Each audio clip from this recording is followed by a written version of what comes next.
Welcome back to the Means Report. Thanks for staying with us. We heard Commissioner McKnight talk about a positive outlook for the future of Augusta. I'm sure that means the business climate. That's a key part of what life is like here in the CSRA. And I want to talk about that part of things with Dennis Trotter. Dennis is a partner with Jordan Trotter Commercial Real Estate. He has been a guest on the Means Report before. Dennis, a key community leader. Thanks for taking time to be here. Happy to be here. Let's just start with a general question. How's the commercial real estate business doing? I see lots of signs around town that makes me think things are going well. What do you think? It's got hot spots. It's got low spots, like anything else. The older aged properties, office, retail, warehouse. Some of those have had some hard times. Newer properties meeting today's standards, workplace environments, things like that. Owners that have reinvested in their properties are generally doing well, and we have a shortage of that type of inventory right now for sure. We can usually have a surplus of older, outdated property, but with construction costs, the way they have risen so sharply in the last 3 or 4 years, renovation costs are very expensive, conversion costs are very expensive, whether it's borrowed money or equity, it's all very expensive right now. Even with rates coming down, we're hopeful that'll push some new life back into some of these older properties. Yeah, I wanted to ask you about rates, but let me just kind of follow up with business owners who may have held onto their property too long. They're not up to date. They don't have the amenities that business owners demand. So which is the busier side of the business, buying or selling commercial real estate? Both. Yeah, Both. Good. Yeah, both. So especially as it relates to the office world right now, where we have, workplace expectations and trends are very different in the post-COVID world than the pre-COVID world. And some owners have reinvested in their offices to make that transition. Some have chosen not to and wish to sell because of the conversion costs are very high. And so everybody's motivations change in commercial real estate, whether it's family issues, business issues, economy, financing questions. All those are always changing and morphing, whether we're in a 3% rate environment or a 9% rate environment. Those are always changing by the day. So what does the ideal space look like today, especially post-pandemic? As you mentioned, if I'm used to being holed up in my den on my computer doing business all day, but I am transitioning back into an office environment, can you make that environment feel homey?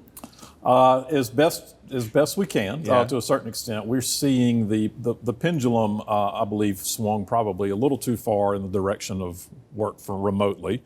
And now we're seeing it swing back more into equilibrium with work in the office, or 3 days in the office, 4 days in the office, and more flexible patterns away from exclusively remote. And so those office environments now, larger common areas, more expansive workstations, less private offices in general, more common workstations that can be used by 2 employees. You're here on 3 days of the week, they're here on 2 days of the week. Concepts like that, people want to feel a homely environment. They want to feel welcome when they're there. They don't want a stale or an institutional feel when they get there at all. And that's just part of employee recruitment, retention, and expectations with a lot of employees in the job market right now. Is there a part of town that's hot right now? I know you mentioned that people are buying, people are selling, people are doing business. Is there a part of Augusta that people prefer? Right now, it seems to be all of it. Yeah, that's good. Which is great. So, we're fortunate to be in a state that is very business friendly, number one to do business in the country. We're in an area that is very business friendly. The large industrial projects in South Augusta have triggered more housing in South Augusta, which is great. The more retail is soon to follow. Columbia County still is doing obviously very well, but that growth is now pushed into McDuffie County, we believe, in Harlem, Thompson areas, but we're also seeing Graniteville, Langley, Midland Valley area, Aiken with growth. It's really all of our CSRA areas really are seeing some level of growth now. I was at the mall over the weekend, and I knew that we were going to have this conversation, and so I just started wondering about malls in general. How are they doing? And from my perspective, it seems like malls have changed a lot over the years. Quite a bit. The malls are a lot of case-by-case situations on quality of management, location within the market. While the mall itself in some of these markets might not be doing terribly well on the inside, a lot of times they're sitting on great real estate and great locations that are important retail corridors. And so you'll see buildings popping up in the parking lots. You'll see outbuildings coming up. You'll see outdoor lifestyle centers like Augusta Mall, repurposing. While the 1980s and 90s mall concept is a hard one to make work, they're still usually sitting on really good real estate in a lot of these markets that still has value underneath it. Just off the top of your head, and feel free to say, you don't know, what's the ideal thing to put on the Regency Mall property? Maybe that's a great piece of real estate. It is a good piece of real estate at the intersection of two major arterial roads in Augusta. There's a charter school coming in the back there that's up and running. We hope that expands and pushes more activity over towards the mall property. We've got some owners out of town that are working on plans now. I think a combination of housing, schools, institutional uses. The retail demand there will still be pretty light for now, but if we can get some new housing and new residents down in that area, it would help spur some additional retail.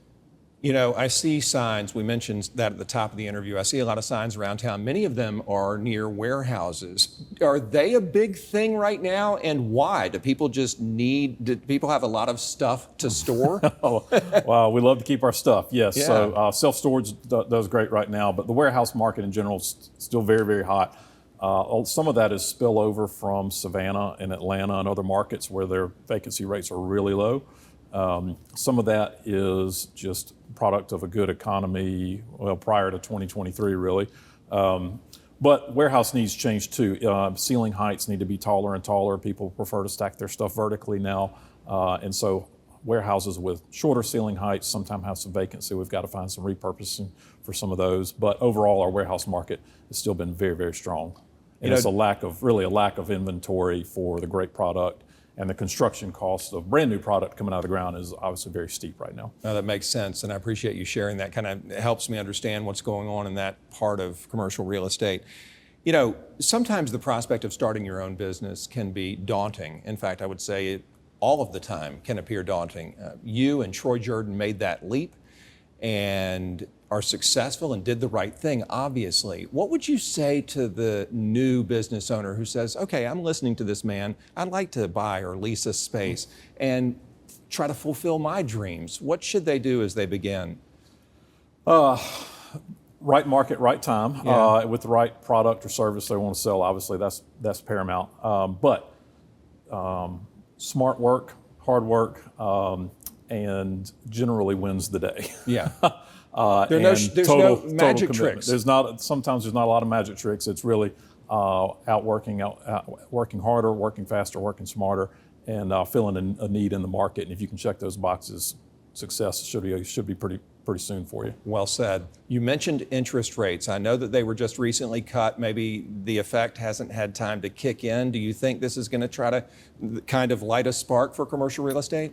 I believe so. We're in a little bit of an on period with presidential and the federal elections right around the corner.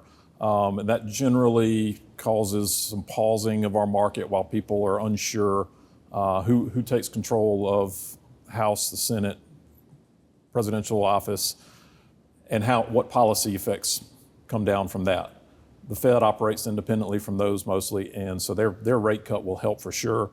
I think after we get through our election, and we'll have some clarity on what policy might be coming down the pipe from Washington starting in January, we'll then unlock some additional investment for sure. Let me talk to you about your role as president of the Chamber of Commerce in Augusta. Just kind of get that big picture perspective from you. How are we doing as a town from a business standpoint? Do people want to come here? They do. Our county government does have some turmoil going on. That's obvious.